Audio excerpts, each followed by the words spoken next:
दोस्तों, कतर देश की तरफ से भारत के लगभग 8 पूर्व सैनिकों को फांसी की सजा सुनाई गई है। इस बात की खबर तो मुझे उम्मीद है आप में से सभी लोगों तक पहुंच ही चुकी होगी। कुछ लोग इस पूरी खबर को समझ भी चुके होंगे, मगर ज्यादातर लोग अभी भी ऐसे होंगे कि जो कंफ्यूज होंगे कि आखिर ये पूरा माजरा क्या है। भारत के किन 8 लोगों को कतर की तरफ से फांसी की सजा सुनाई गई है, ये आखिर कौन लोग हैं, इनकी गलती क्या है, मतलब इनके ऊपर इल्जाम क्या है। तो दोस्तों, वैसे तो आए दिन हम लोग इस तरह की खबरें पढ़ते ही रहते हैं कि जिन खबरों में बताया जाता है कि अरब देशों में दुनिया के दूसरे देशों से गए हुए लोगों को किसी न किसी जुर्म की वजह से फांसी की सजा हो जाती है। मगर इस बार ये जो भारत के लोगों का केस है ये पूरी तरीके से डिफरेंट है। यही वजह है कि जैसे ही ये खबर सामने निकल कर आई कि कतर की तरफ से भारत के इन 8 लोगों को फांसी की सजा सुनाई गई है, तो न सिर्फ भारत की ही गवर्नमेंट और भारत के ही लोग शौक हो गए थे, बल्कि पूरी ही दुनिया में हलचल मच गई थी। दुनिया भर में लगातार इसी खबर को लेकर बातें की जा रही हैं और इसी मुद्दे पर चर्चाएं की जा रही हैं। दुनिया भर में इस खबर को लेकर इतनी ज्यादा जो चर्चा हो रही है उसके पीछे 2 वजह हैं। पहली वजह तो ये है कि जिन 8 लोगों को फांसी की सजा सुनाई गई है वो कोई आम लोग नहीं हैं, बल्कि वो तो ऐसे लोग हैं कि जो किसी दौर में भारत की जल सेना, मतलब कि जो भारत की नेवी है, उसमें बड़े बड़े पदों पर रह चुके हैं। वो भारत की नेवी के पूर्व अफसर हैं। दूसरी वजह है वक्त, क्योंकि जिस वक्त पर कतर की तरफ से ये फांसी सुनाए जाने का फैसला आया है, हम जानते हैं कि ऑलरेडी पूरी दुनिया इसराइल और फिलिस्तीन की जंग में फंसी हुई है। दुनिया भर में इसी को लेकर चर्चाएं हो रही हैं और इसको लेकर दुनिया ऑलरेडी 2 ग्रुप में डिवाइड हो चुकी है। अब जाहिर है ये जो सजा सुनाई गई है इसमें भी इजरायली एंगल है, इसीलिए ये माना जा रहा है कि फिलिस्तीन और इसराइल का जो गर्म मुद्दा चल रहा था, शायद उसकी वजह से ही कतर की तरफ से एकदम से ये फैसला सुनाया गया है। तो अब ये भी जान लेते हैं कि आखिर भारत के पूर्व 8 सैनिकों को फांसी की सजा सुनाए जाने के पीछे इसराइल का क्या एंगल है। दरअसल दोस्तों, इस कहानी की शुरुआत होती है 8 से लगभग 14 महीने पहले से, कि जब 30 अगस्त सन 2022 के दिन अचानक से कतर की खुफिया एजेंसी ने जगह जगह पर छापेमारी करके कतर में रह रहे इन 8 पूर्व सैनिकों को गिरफ्तार कर लिया था। एक लंबे वक्त तक तो किसी को खबर भी नहीं हुई थी कि ये लोग गिरफ्तार हो चुके हैं। बाद में धीरे धीरे सोशल मीडिया के जरिए से ये खबर फैली थी कि कतर की खुफिया एजेंसी ने भारत के पूर्व 8 सैनिक के जो कतर में जॉब कर रहे थे उनको गिरफ्तार किया है। उसके बाद वक्त गुजरता गया और फिर मार्च सन 2022 से अदालत के अंदर इनको लेकर सुनवाई भी शुरू हो गई थी। मगर यहाँ पर गौर करने वाली बात यह है कि कतर की गवर्नमेंट शुरुआत से ही दुनिया भर के सामने इनके बारे में कुछ भी बताने से खुलकर बचती रही। मतलब दुनिया को ये जानकारी दी ही नहीं गई कि आखिर इन लोगों को क्यों गिरफ्तार किया गया है और इनके ऊपर चार्जेस क्या हैं और इनकी जो सुनवाई चल रही है वो किस तरह से चल रही है और इनका अंजाम क्या होगा। बस जो कुछ भी खबरें लोगों तक आ रही थीं वो अलग अलग मीडिया ऑर्गेनाइजेशन की तरफ से जो दावे किए जा रहे थे और जो पड़तालें की जा रही थीं उसके जरिए से आ रही थी। तो शुरुआत से ही अलग अलग मीडिया सोर्सेज से ये बात क्लियर कर दी गई थी कि इन लोगों के ऊपर जासूसी का इल्जाम लगा है, कतर की जासूसी करने का, और वो भी किसी और के लिए नहीं बल्कि उसके सबसे बड़े दुश्मन इजराइल के लिए। हाँ दोस्तों, आप लोग बिल्कुल सही सुन रहे हैं। अब ये लोग जासूसी किस तरह से कर रहे थे और खास तौर से किस चीज के बारे में कर रहे थे, ये सब कुछ जानने से पहले आप लोगों के लिए ये चीज जान लेना भी जरूरी है कि दरअसल कतर में इन लोगों को भारत की गवर्नमेंट की तरफ से नहीं भेजा गया था, बल्कि ये लोग तो ऑलरेडी फौज से रिटायर हो चुके थे। और जिस तरह से बाकी आम लोग हमारे देश के कतर में जॉब करने के लिए जाते हैं, वैसे ही ये लोग वहाँ पर प्राइवेट जॉब करने के लिए गए थे। वहाँ पर एक कंपनी है जिसका नाम है Dahra global technologies and consultancy services. इसी कंपनी के अंदर ये लोग वहाँ पर प्राइवेट जॉब कर रहे थे। मगर दिलचस्प बात ये है कि कतर की ये जो प्राइवेट कंपनी है इसका कतर की गवर्नमेंट के साथ कॉन्ट्रैक्ट है, और वो कॉन्ट्रैक्ट इस चीज को लेकर है कि कतर की गवर्नमेंट ने इसको जिम्मेदारी दे रखी है कि हमारी जो नेवी है, मतलब जो जल सेना है, उसके जो फौजी हैं तुम उसको ट्रेनिंग दो। अब ये कंपनी करती ये है कि दुनिया के अलग अलग इलाकों के जो एक्सपर्ट्स होते हैं इस फील्ड के, मतलब जो पुराने नेवी ऑफिसर्स और जो फौजी होते हैं, उनको हायर करती है, उनको जॉब पर रखती है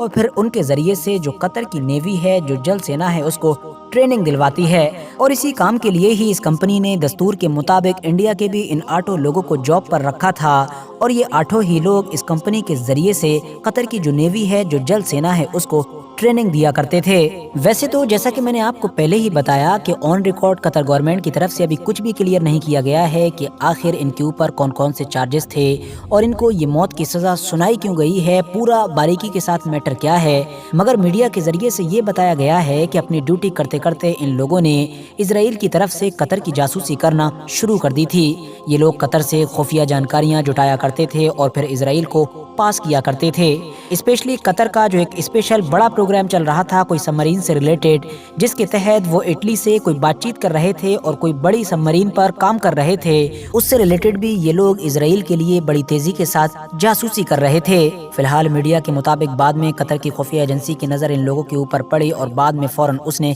गिरफ्तार कर लिया। हालांकि दोस्तों, मैं आपकी नॉलेज के लिए बता दूं कि अगस्त में जिस वक्त इन सारे ही लोगों को गिरफ्तार किया गया था, उस वक्त इन लोगों के साथ साथ जिस कंपनी में ये लोग काम कर रहे थे उसके मालिक को भी गिरफ्तार किया गया था, मगर 1-2 महीने के बाद ही उसको आजाद कर दिया गया था और इन लोगों को गिरफ्तार रखा गया था और बाद में कोर्ट के अंदर इन लोगों के ऊपर सुनवाई भी शुरू हो गई थी। फिलहाल जब इनको गिरफ्तार किया गया था या फिर बाद में जब इनकी कोर्ट सुनवाई वगैरह भी शुरू हुई थी, तब से ही लगातार सोशल मीडिया के जरिए इंडिया में जो आम लोग थे या फिर जो अपोजिशन पार्टीज के लीडर हैं, वो लगातार यहाँ की गवर्नमेंट के ऊपर प्रेशर बना रहे थे और गवर्नमेंट से ये डिमांड कर रहे थे कि वो कतर की गवर्नमेंट से जल्द इससे रिलेटेड बात करे और पूरे मैटर को सॉर्ट आउट करे और हमारे जो पूर्व सैनिक हैं उनको वापस लेकर आए। दूसरी तरफ 1-2 मौकों पर भारत सरकार की तरफ से भी लोगों को ये भरोसा दिलाया गया था कि वो जल्द से जल्द कोशिश करेगी कि इस पूरे मैटर को सॉर्ट आउट करके हमारे पूर्व सैनिकों को वापस लेकर आए। वक्त के साथ साथ इस केस से रिलेटेड खबरें आना भी बंद हो गई थीं, तो लोगों को लग रहा था कि शायद सब कुछ ठीक हो जाएगा, शायद गवर्नमेंट ऑफ इंडिया अंदरूनी तौर पर कतर से इससे रिलेटेड बात कर रही है, क्योंकि जाहिर है 2 देशों के बीच किसी भी इस तरह के मुद्दे को लेकर अंदर ही अंदर बातें होती हैं। मगर अब अचानक से कतर ने पूरी दुनिया को चौंकाते हुए और स्पेशली भारत को हैरान करते हुए बड़ा फैसला लिया और उन 8 ही लोगों को मौत की सजा सुना दी। आपको जानकर शायद हैरानी होगी कि बहुत सारी मीडिया रिपोर्ट्स के मुताबिक भारत के आम लोग ही नहीं बल्कि भारत की गवर्नमेंट भी ये देखकर हैरान है कि अचानक से कतर ने इतना बड़ा और हैरान कर देने वाला फैसला क्यों लिया है। इंटरनेशनल पॉलिटिक्स की समझ रखने वाले लोगों का ये मानना है कि अचानक से इतना बड़ा फैसला लेने के पीछे कहीं न कहीं दुनिया के मौजूदा हालात हैं, क्योंकि हम सभी जानते हैं कि इस वक्त दुनिया में इजराइल और फिलिस्तीन का मैटर काफी गर्म चल रहा है। जहां एक तरफ इस जासूसी वाले केस में इजराइल का एंगल है, तो वहीं दूसरी तरफ हमें ये नहीं भूलना चाहिए कि कतर को तो एक कट्टर इजराइल विरोधी देश माना जाता है। कतर एक ऐसा देश है जो न सिर्फ हमास जैसे ग्रुप को सपोर्ट करता है, बल्कि हमास के जो नेता हैं ऊंचे लेवल के, वो रहते भी कतर में ही हैं ताकि दुनिया के बाकी लोगों से कनेक्ट कर सकें। इतना ही नहीं, हमास के साथ साथ हिजबुल्लाह या इस तरह के दूसरे ग्रुप जब मीटिंग वगैरह करते हैं, जब एक जगह पर मिलते हैं, तो वो भी कतर को ही चुनते हैं। इवन हमने देखा कि इस जंग में भी हमास की तरफ से जितने भी कैदियों को अभी तक आज़ाद किया गया है, उसमें भी कहीं ना कहीं कतर ही मीडिएटर था। इससे आप लोग समझ सकते हैं कि कतर और हमास का या फिर कतर और फिलिस्तीन का क्या रिश्ता है और कतर और इजराइल की किस लेवल की दुश्मनी है। तो कहीं ना कहीं ऐसे मौके पर कतर इस तरह का फैसला लेकर इजराइल या फिर उससे जुड़े लोग जो कतर में रहते हैं उनको एक बड़ा संदेश देना चाहता है। हालांकि दोस्तों, बहुत सारे एक्सपर्ट्स ऐसे भी हैं कि जो इस फैसले के पीछे सबसे बड़ी वजह भारत की पॉलिसी को बता रहे हैं। उन लोगों का मानना है कि शायद कतर की तरफ से ये फैसला इसलिए लिया गया होगा क्योंकि इस बार भारत का रुख इजराइल और फिलिस्तीन को लेकर थोड़ा बदला सा नजर आया। हालांकि यहाँ पर ये बात भी याद रखना जरूरी है कि भारत की गवर्नमेंट ने तो बाद में दुनिया भर की कंफ्यूजन को दूर करने के लिए अपना स्टैंड क्लियर कर दिया था और साफ तौर पर ये क्लियर कर दिया था कि हम हमेशा की तरह अभी भी 2 स्टेट सॉल्यूशन के साथ खड़े हैं। मतलब हम फिलिस्तीनी स्टेट का सपोर्ट करते हैं और ये चाहते हैं कि फिलिस्तीन भी एक देश बने। मगर इस बात को नहीं झुटलाया जा सकता है कि इस बार की फिलिस्तीन और इजराइल की जंग में भारत के लोग काफी चर्चाओं में रहे हैं। हर तरफ इसी बात को लेकर चर्चाएं हो रही हैं कि आखिर इजराइल को इस बार भारत से इतना ज्यादा सपोर्ट क्यों मिला है, क्योंकि सोशल मीडिया पर इजराइल को सबसे ज्यादा सपोर्ट